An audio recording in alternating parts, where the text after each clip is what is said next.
नमस्कार साथियों, आज के इस वीडियो में अपन बात करेंगे जो कि भारत देश के अंदर जो लोकसभा का जो चुनाव है, जनरल इलेक्शन 2024 यानी जनरल इलेक्शन, जिसके विषय में अपन बात कर सकते हैं कि जो रिजर्वेशन सीट है वो भारत की जो लोकसभा जो सीट है, लोकसभा सीटों के अंदर कितनी जो शेड्यूल कास्ट और शेड्यूल ट्राइब के लिए जो कितनी सीटें रिजर्व है, तो जिसके ऊपर सिर्फ शेड्यूल ट्राइब या शेड्यूल कास्ट के मेंबर ही चुनाव लड़ सकता है। बाकी अन्य कोई पिछड़ा या सामान्य वर्ग ओबीसी का कोई चुनाव नहीं लड़ सकता है। तो साथियों,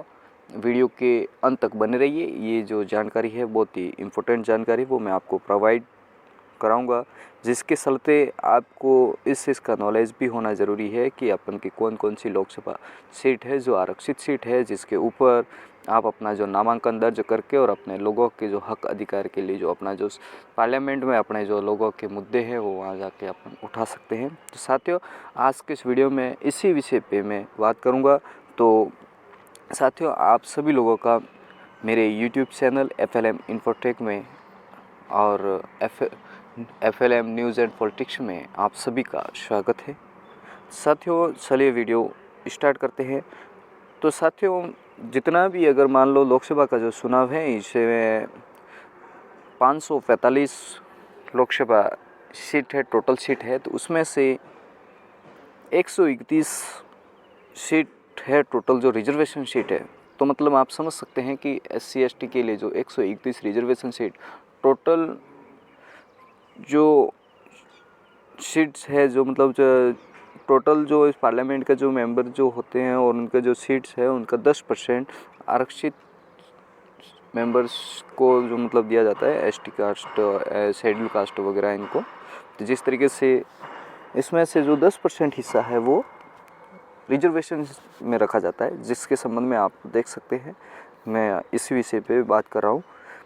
तो कुल मिला के आपको पता है कि साथियों, अपना जो देश के अंदर जो गरीबी रेखा से नीचे जीवन यापन करने वाले जो SC ST के जो लोग हैं, तमाम सारे लोग हैं, उनकी ग्रोथ के लिए, उनकी आर्थिक स्थिति सुधारने के लिए, उनको शिक्षा, स्वास्थ्य, रोजगार और उनके मुख्य मुद्दों की बात करने के लिए और उनका जो पिछड़ापन सुधारने के लिए जो सरकार ने जो लोकसभा चुनाव और जो विधानसभा है, लोकसभा के जो चुनाव है, इनमें रिजर्वेशन सीट रखी गई है, जिसके चलते लोकसभा के अंदर अपन को 131 सीटें मिली है। जिसके अंदर मैं बात करूंगा कि साथियों, जो शेड्यूल कास्ट है, जो मतलब SC, जो मतलब SC के अंदर जो बहुत सारी कास्टें जाती है, उसके अंदर जो मतलब 84 जो सीट्स है जो मतलब रिजर्व सीट है, मतलब पूरे देश के अंदर 84 सीट जो है वो मतलब रिजर्व है। उसके ऊपर सिर्फ SC कास्ट का बंदा ही चुनाव लड़ सकता है, जो मतलब पार्लियामेंट का जो चुनाव लड़ सकता है, लोकसभा चुनाव जिसको बात करते हैं। उसके बाद में अपन बात करते हैं शेड्यूल ट्राइब मतलब ST। तो ST की जो कितनी सीटें, अगर पूरे देश के अंदर लोकसभा की जो सीटें हैं वो कितनी सीटें रिजर्व है, तो इसमें मैं आपसे बात करूंगा कि 47 यानी 47 सीटें जो है लोकसभा के चुनाव के लिए जो अपना जो भारत मेंबर्स जो मतलब ST कास्ट के जो मेंबर्स है वो अपना चुनाव लड़ सकते हैं, अपना नामांकन दर्ज कर सकते हैं। इनके अलावा कोई अन्य आदमी इस सीटों पे ऊपर, रिजर्व सीट के ऊपर कोई नामांकन दर्ज नहीं कर सकता है। तो आपको समझ में आ गया होगा कि साथियों, टोटल 131 यानी 131 सीटें जो है रिजर्व कोटे में रखी गई है, अपना जो आरक्षित कोटा है। तो आप समझ सकते हैं अगर 131 सीटें हैं तो ये मतलब देश का जो सरकार का जो ताला खोल सकती है और ताला बंद कर सकती है अगर एकता हो तो मैं आपसे उम्मीद करूंगा कि साथियों, आपने क्लियर तरीके से समझ गए हैं कि 131 सीटें बहुत कम नहीं होती है। साथियों, अगर मान लो आप अगर अनुमानित आंकड़े अगर लगा दो आप, तो समथिंग 7-8 राज्यों की जो सीटें हैं वो क्लियर इसमें हो जाती है। तो जो रिजर्व सीट है उसके ऊपर अपना जो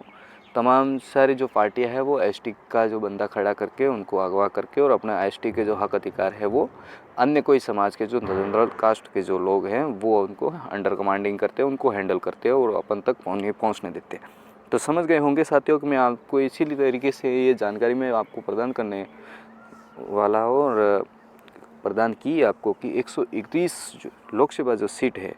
वो सरकार को बना सकती है और सरकार को गिरा सकती है और चाहे तो अपने SC/ST का जो प्रधानमंत्री है वो बैठा सकते हैं, इतना पावर है, वो एकता होनी चाहिए इसके अंदर। तो साथियों, जय जोहार, जय भील प्रदेश। आप सभी साथी बंधु को मेरा पुनः नमस्कार, जय जोहार। और वीडियो अच्छा लगा तो लाइक करें, और चैनल पर पहली बार तो चैनल को सब्सक्राइब करें, और बेल आइकन के नोटिफिकेशन को ऑन करना ना भूलें। जय हिंद।